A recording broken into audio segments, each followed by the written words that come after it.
Mabilis na barko papuntang Mindoro, Ocean Jet. Yo mga guys, nandito tayo ngayon sa Buendia. Punta tayo ng Mindoro. Tara, let's go.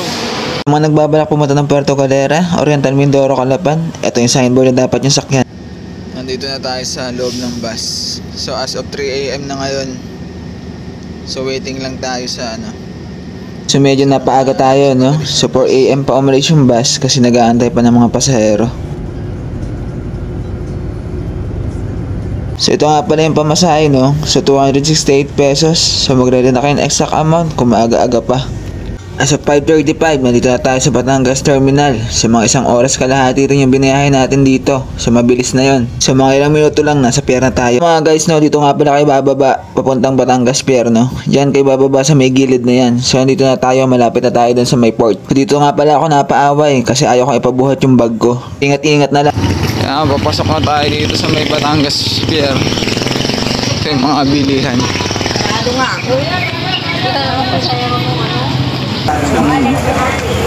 Kita nyo naman yung dinaanan ko kanina, no? So dire-diretso lang kayo, tapos kakanan kayo, tapos makikita nyo, remind, do not transact pictures. Marami kasing picture dyan sa labas, kaya dito lang kayo dapat sa may loob ng terminal makikipag-transact. Tara, pasukin na natin. Alaala ko lang, no? Dati naman, pag pupunta ka ng Batangas Pier, pwede dun sa loob yung bus. Ngayon hindi na, dun na lang sa gilid. Bakit kaya? Na maibalik para maiwasan na yung mga scam.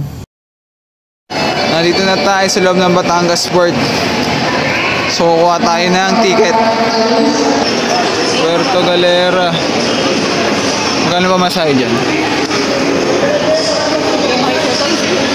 600. So dito tayo sa Ocean Jet, 7:40 AM. Yan, kailangan mag-present dito ng valid ID bago kayo makakuha ng ticket. Okay, meron na tayong ticket. Terminal ticket naman. Nakakuha na tayo ng seat number. May terminal ticket na tayo. Meron na rin tayong ticket sa barko. 7:40 AM pa yung biyahe natin. So 8 AM lang. So hintay-hintay muna tayo. So mga guys, nandito tayo sa loob ng terminal.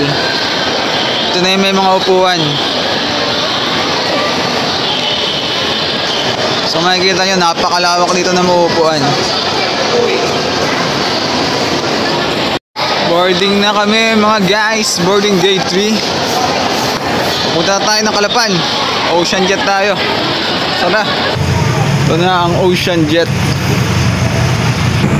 Ito na ang pinakamabilis na barko sa Mindoro.